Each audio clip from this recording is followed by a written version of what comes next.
Hello friends, स्वागत है आपका एक बार फिर से आपके अपने लीगल चैनल सोच पर प्रहार में। दोस्तों, आज का ये वीडियो बहुत सारे लोगों की समस्याओं पर है। आप सीधा सीधा कह सकते हैं वीडियो जनहित में है। अब देखिए, बहुत सारे लोग आज के समय पे अपनी शंकाओं का समाधान करने के लिए चैट जीपीटी, गूगल और यूट्यूब का सहारा लेते हैं। अब कुछ दिनों से मैं देख रहा था कि इतने सारे लोग शंका में घिर गए कि वो अपने मामलों में गलत स्टेप्स लेने लगे। इसका मुख्य कारण है कि वो मिसलीड हो गए। देखिए, YouTube पर आप वीडियो देखते हैं, गूगल में जो देखते हैं उन पे एक आर्टिकल लिखा होता है, टाइटल लिखा होता है, YouTube पर थंबनेल लगा होता है। एक हद तक उसका क्लिकबेट होना ठीक है, क्योंकि YouTube खुद कहता है कि भाई आपका जो थंबनेल है वो क्लिकबेट होना चाहिए, तो क्लिकबेट लोग बनाते हैं। लेकिन ऐसा भी नहीं होना चाहिए कि हुआ कुछ है, बता दिया कुछ और सब गुड़ गोबर कर दिया। जैसे कि अब आज के समय पे पिछले कई दिनों से, एक हफ्ता हो गया, मैंने कुछ दिन पहले भी वीडियो इस पे एक इससे रिलेटेड पोस्ट करी है। पुरुष आयोग बिल 2025 को लेकर के इतनी कंफ्यूजन है, लोगों ने भैया अपने मामले रोक दिए कि अब तो पुरुष आयोग का बिल आने वाला है। अभी कमेंट्स में कल पढ़ रहा था कि ने लिखा है तो राज्यसभा में पारित हो चुका है। मैंने भाई इतनी बड़ी बड़ी चीजों की हमें पता ही नहीं। अब इस सब का जो मुख्य कारण है वो है गूगल के कुछ टाइटल और कुछ यूट्यूब के वीडियोज, जहां पे क्लियर कट लोगों ने लिख दिया कि पुरुष आयोग बिल राज्यसभा में पारित हो चुका है। अब दोस्तों, सबसे पहले आपको समझना यह है, पारित होना और पेश होने में बहुत फर्क होता है। एक प्राइवेट मेंबर बिल राज्यसभा में पेश किया गया दिसंबर में, ना कि कोई बिल पारित हुआ, और आज की डेट तक भी कोई भी बिल पारित नहीं है। ये सब कंफ्यूजन है, ये सब एक भ्रम है, और मैं इसमें ज्यादा डिटेल में नहीं जाऊंगा। आपको यही कहूंगा, अगर आपने मेरा पहले वाला वीडियो नहीं देखा जो पुरुष आयोग पे मैंने पिछले वीक पोस्ट किया है, आप एक बार उसे देख लेना, आपके कंफ्यूजन दूर हो जाएंगे। और कोई भी गलत स्टेप ये सोच के मत लो कि पुरुष आयोग बनने वाला है। बनेगा, अच्छी बात है, खुशी की बात है, लेकिन फिलहाल ऐसा कुछ है नहीं। अब इसी टॉपिक पर हम बात कर लेते हैं कि मान लेते हैं कि कुछ लोगों के एफर्ट से पुरुष आयोग बन भी गया। अब पुरुष आयोग बन गया तो इसके आगे हम विचार करके देखें कि अब इससे हमें क्या समाधान मिलेगा। महिला आयोग को आप सब लोग जानते हैं। महिला आयोग में क्या होता है, महिला एक शिकायत देती है, उसकी शिकायत पे पति को और उसके परिवार वालों को बुलाया जाता है, एक काउंसलिंग होती है, काउंसलिंग में एक दूसरे पर आरोप लगाए जाते हैं, कई बार हाथापाई हो जाती है, और आखिरी में वो लोग काउंसलिंग को क्लोज कर देते हैं कि भाई हमने कराई, हमसे हुई नहीं, और आगे थाने में भेज देते हैं। उसके बाद थाने वाले कभी एफआईआर कर देते हैं, कभी नहीं करते, मैक्सिमम टाइम कर देते हैं। यही काम है महिला आयोग का, इसके अलावा भी कुछ होता है?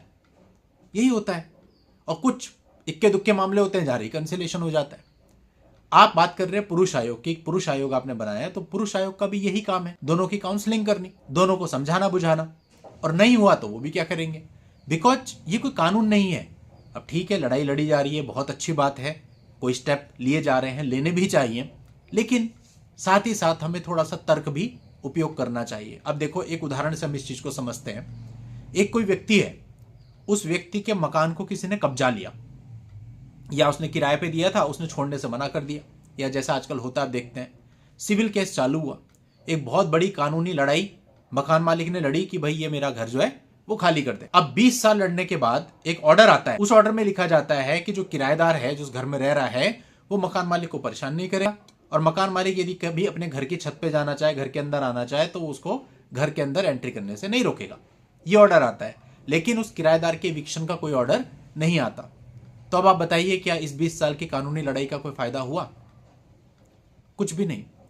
यहां पे बात बिल्कुल यही है कि अगर आयोग बन भी जाता है तो उससे कानूनों में कोई प्रभाव नहीं पड़ने वाला। महिला के पास कानून है, 498 है, डीवी एक्ट, डीपी एक्ट और तमाम चीजें, 125 सीआरपीसी जिसका नया नाम 144 बीएनएसएस है, और भी कई सारी चीजें आप सब जानते हैं। पुरुष के पास तब भी क्या है, पुरुष आयोग, जिसमें वो अपनी काउंसलिंग कर सकता है, अपनी बात रख सकता है। तो पुरुष आयोग ठीक है, अच्छी बात है, बने, लेकिन इसके साथ साथ हमें स्पेसिफिक कानून भी चाहिए जिसकी मांग होनी चाहिए। जैसे खास वुमेन के लिए क्या है, डीवी एक्ट, ऐसे पुरुषों के लिए भी एक एक्ट होना चाहिए जिससे पुरुषों की रक्षा हो सके। ये हमारा ध्येय होना चाहिए, ये हमारा मकसद होना चाहिए। इसी तरह से 498 है कि पति और ससुराल वालों की द्वारा क्रूरता की गई, उसके लिए उनको एक स्पेसिफिक राइट दिया गया। ऐसा ही एक स्पेसिफिक राइट, एक स्पेसिफिक कानून मेल के लिए भी होना चाहिए कि अगर मेल के साथ क्रूरता की गई है, पति, पत्नी और उसके परिवार वालों ने उसके साथ मारपिटाई कर दी है, तो उनके खिलाफ क्या हो, वो धारा स्पेसिफिक हस्बैंड के लिए होनी चाहिए। मेरे कहने का मतलब है कि पुरुष आयोग के साथ साथ कुछ ऐसे कानूनों की नीड हमको है जिनके तहत हमारे पास डायरेक्ट अधिकार अवेलेबल हो सामने वाले के प्रति। अदरवाइज तो दोस्तों बात तो वहीं की वहीं रह गई, अधिकार हमें फिर भी कोई नहीं, कानून हमारे पक्ष में फिर भी कोई नहीं। अब आज की स्थिति कितनी बुरी हो चुकी है, कैसे कैसे मामले आते हैं। कई बार एक के साथ रह रही है, दूसरे के साथ अफेयर चल रहा है, तीसरे के साथ दूसरी शादी कर ली है, इस प्रकार के कई मामले आ गए। मतलब कोई लॉजिक ही नहीं, कोई तर्क ही नहीं, कुछ भी कर रहे हैं और फिर भी कानून कहीं ना कहीं उनका साथ दे रहा है। प्रताड़ित हस्बैंड हो रहा है, हस्बैंड के पास कोई राइट ही नहीं है। भैया आपकी पत्नी है, वो अगर एडल्ट्री में भी रह रही है, आप एडल्ट्री साबित नहीं कर पाए, फोटो से क्या होता है, फिर भी आप पैसे दो। आपकी पत्नी अगर वो थोड़ा काम भी कर रही है तो जी उसका लिविंग स्टैंडर्ड इक्वल नहीं हो रहा है, फिर भी आप पैसे दो। आपको डाइवोर्स चाहिए, फिर भी आप पैसे दो। उसको डाइवोर्स चाहिए, फिर भी आप पैसे दो। तो हर केस में प्रताड़ित पति को होना है।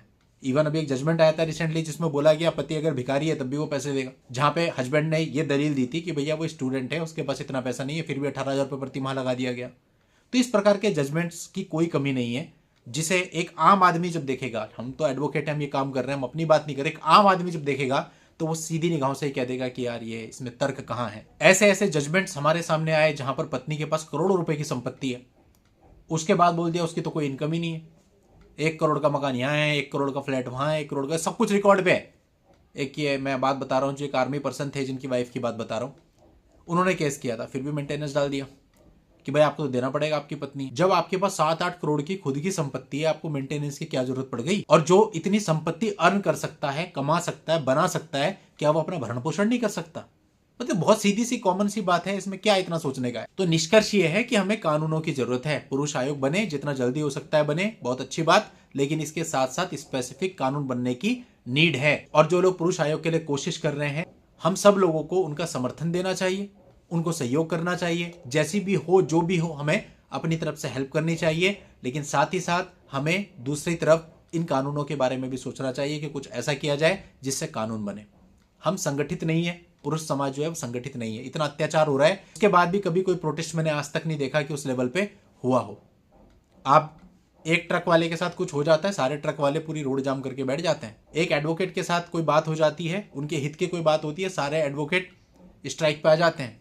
आप किसी भी तबके को ले लो, अगर उनके हित में बात नहीं होती, सब आ जाते हैं प्रोटेस्ट में। लेकिन इस मामले में किसी के पास इतना समय नहीं, कभी नहीं देखा मैंने किसी को प्रोटेस्ट करते हुए इस तरीके से, इस लेवल पे। अगर होगा तो कानून भी बनेगा। आप सरकार से आश्वासन लो, बैठ जाओ सड़क पे, ना जाओ काम में। सारी कंपनियां चल रही हैं, इतनी बड़ी बड़ी कंपनियां, IT कंपनियां हैं, सरकारी दफ्तर हैं, सरकारी बैंक हैं, पुरुष काम कर रहे हैं सब में कि नहीं कर रहे हैं। अगर सारे अपना काम धाम छोड़ के एक दिन बैठ जाएं, सारी कंपनियों में ताले लगने की नौबत आ जाएगी, पूरा देश जाम हो जाएगा, हिल जाएगा, और सरकार को आपको लिखित आश्वासन देना पड़ेगा कानून के लिए। ये मैं आपको बता रहा हूं, देखा है हमने ऐसा। लेकिन ये पॉसिबल नहीं हुआ आज तक, आगे हो तो मैं कह नहीं सकता, पर प्रयास कुछ इस तरह के होंगे, तब आपको रिजल्ट मिलेगा।